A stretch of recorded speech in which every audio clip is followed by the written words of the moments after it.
It's tempting in all kinds of development projects to respond to problems we see, not where they are coming from. So when ActionAid talks a lot about structural drivers of inequalities, of crisis, of oppression, it takes us to the understanding that there is a system behind that. And now many organizations in the social justice and development sector use the concept of systems change as a rallying point. But it's not always clear what this system actually is. I was part of a group of ActionAid leaders, including members of the board, that visited the Nelson Mandela Foundation.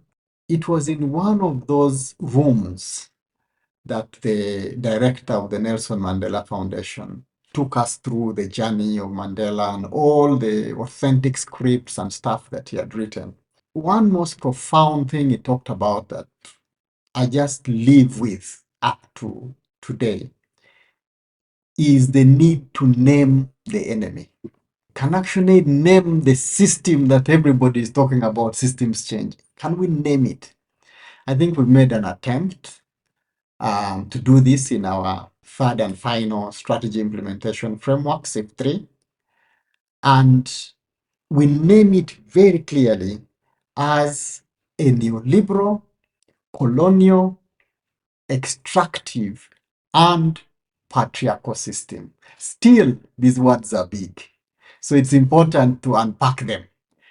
I think for many decades, countries, especially in the global south, but also in the north, have been forced through neoliberal policies to reduce government, subvert government, and disempower it through economic policies that really don't speak about people, don't think about the welfare of people.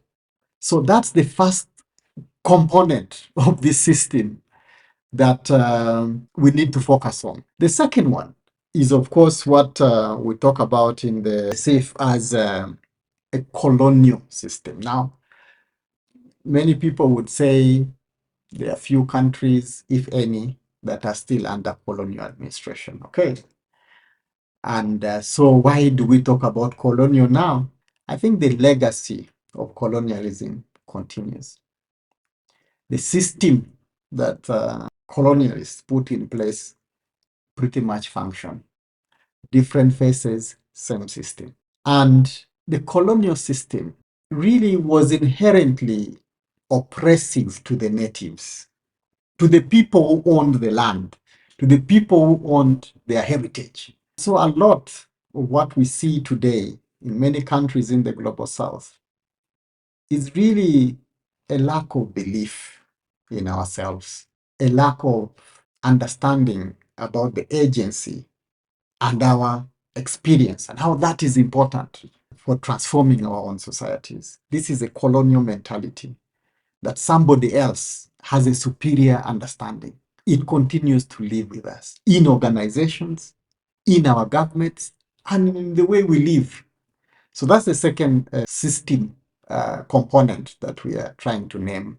The third one is an extractive system. An extraction here is about looking at countries, let's say countries in Africa, as a theater where we exploit resources. It's like the people there don't matter. The people are brought in a colonial style, of course, to aid the extraction process. The last pillar and component we talk about in the SIF is patriarchy. To be honest, I think this is perhaps the most devastating because the patriarchal system degrades humanity. It degrades especially women. It reduces more than half of the world's population into peripheral roles. And the patriarchal system is not some traditional thing in the village. It's pretty much with us every single day. We live patriarchy. That must be dismantled as well. So That's the system that needs to change. What we need to replace it with should be people-centered, like in everything we do, put the person, the human being at the center. What does that mean? If I plan not just for profit, but for people, we will put at the center of our development outcomes and transformation the idea that each and every person on earth should live and is entitled to a life with dignity. Interestingly, these are the words in ActionAid's mission and vision. Every single life matters. The dignity of the human person should be served by whatever system we put in place.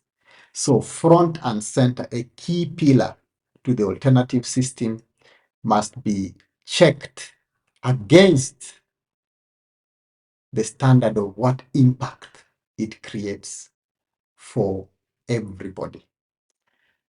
The second pillar is harmony with Mother Nature and our planet. And when we talk about saving the planet, we are really talking about saving humanity.